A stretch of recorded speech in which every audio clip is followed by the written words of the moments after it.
Hey guys, what's up? It's been a minute.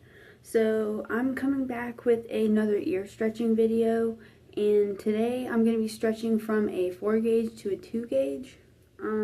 So I've stretched my ears reaching goal size multiple times. I've stretched my ears reaching goal size at least 3 times. The first 2 times that I stretched my ears,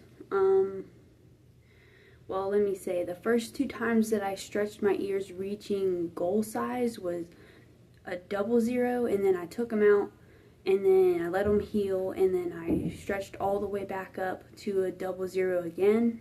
And then this most recent time that I stretched my ears, I stretched them all the way to a 1/2 inch. I don't know what my goal size is this go around, but I got just a simple ear stretching kit off Amazon, and that one goes all the way up to 00, and it's stainless steel. So what I'm going to be doing is stretching from a 4 gauge to a 2 gauge. So I know in my last video I said I was going to wait a month, but the issue with that is because I've stretched my ears reaching goal size multiple times on separate occasions. The reason for that is because I ended up having to take them out for some reason, but I'm trying to stretch them back up again. But what I'm trying to say is I'm trying to go back up to a goal size. I don't know what size I want to stop at. I might stop at a 1/2 inch. I might go larger than a 1/2 inch. But this is pretty much what I got. Here's the kit. Where did I put it?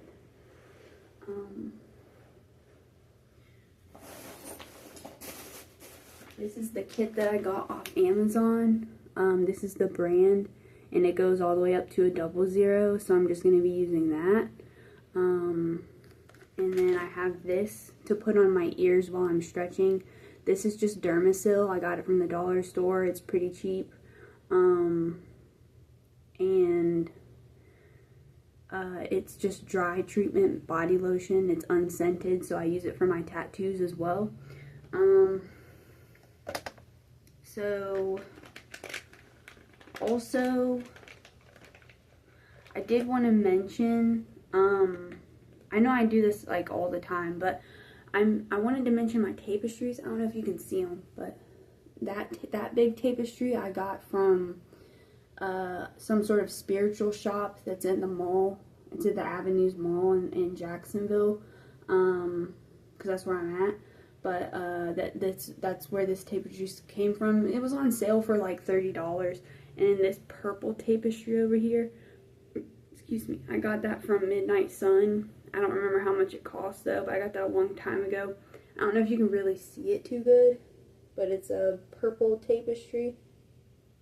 And personally, when I hang up tapestries, I use tape so that it doesn't damage the tapestry. Because when you use thumbtacks or something like that, it usually tears a hole in them. And I also have another tapestry on this wall right here, but it's on this wall. But my camera's sitting on it and everything, so I don't want to knock it over, and I don't want to move the camera too much. But so I'm going to be stretching my ears, so I'll show you guys the size difference.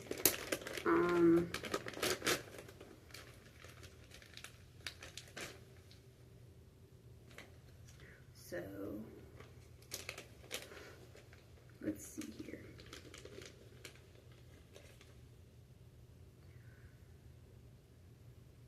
So this is the size difference between the 2 and then the 4. So it's a noticeable size difference. Or excuse me, sorry. This one's the 4 and this one's the 2. So that's the size comparison on that. So that's what these look like. These are stainless steel tunnels. They're single flare tunnels. They have an O-ring on the back. But that's what those look like. So, yeah, I just have this stuff here. And I'm just going to be putting this on my ears. This is the lotion. So I do have a good ear and a bad ear, so this is my good ear. This is my bad ear, but for whatever reason, my bad ear stretches up faster. And whenever I was wearing the 4 gauges in here, you can already see a gap. Like when I pull it down, you can already see light coming through it, so that just means I'm ready to stretch.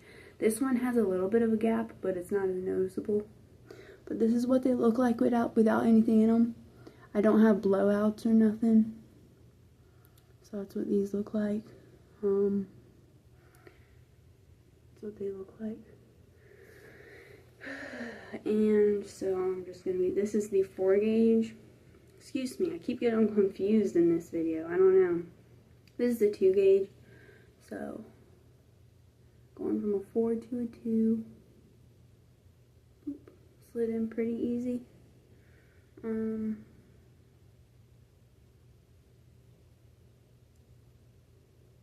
So there we go. That's the 2. And honestly, I don't even need the taper for the other ear. I can probably just dead stretch with that. And then that's pretty much it.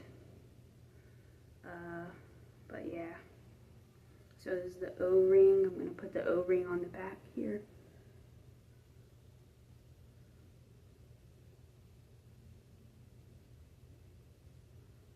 So, there's a little bit of a gap in here, you can see. There's a gap right there. So I honestly could, nah, I can't go to a 0 right now. I can't go to a 0. Thought I could. But anyway, so this is just the tunnel, because I'm going to be dead stretching. Yeah, and that one slid right into. This one, I can't tell if it has a gap or not. Kind of looks like it does. But again, I'm not ready to stretch to a 0. I know that for a fact. And also I wanted to make a video addressing what wet ear is. This has too much lotion on it. I need to wipe it off. I know I addressed what wet ear is, but whenever I described it, I didn't tell you guys the exact definition. But what wet ear is, for when your lobes are stretched, it's pretty much when you leave the tunnels in for too long of an amount of time and they start to get all soggy from the extra skin buildup, all the dead skin cells, and all the bacteria gets stuck in the tunnel in between the skin of your lobe and the tunnel.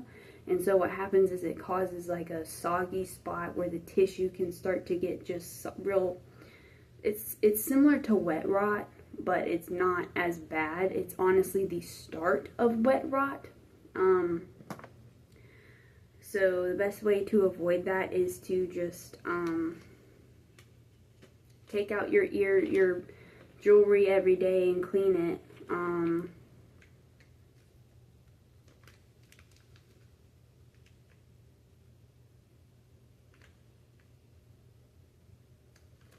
Sorry, I was making sure I had this in the right thingy.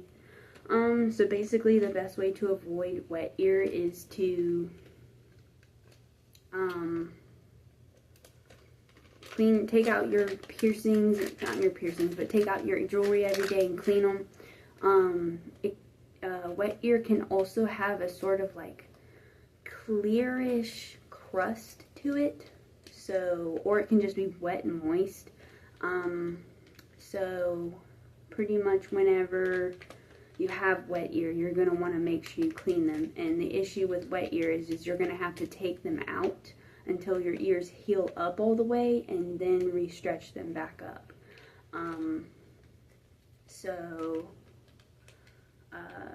Also with wet ear, like I tried to describe in my other video, is when you have wet ear, it doesn't, so like, okay, just to show you real quick, yeah, these are just falling right out. Just to show you real quick, see how this has like a nice sort of give to it? You can sort of see the ear flatten out and open up. Wet ear looks like that. It looks very, just like a straight shot through. And what it does is it holds the shape of, your ear holds the shape of the tunnel, so it pretty much just looks like a soggy, sore spot. And the best way to avoid it is to clean your ears and let them breathe, so that you're not keeping them too damp. It's bad to not let them breathe sometimes.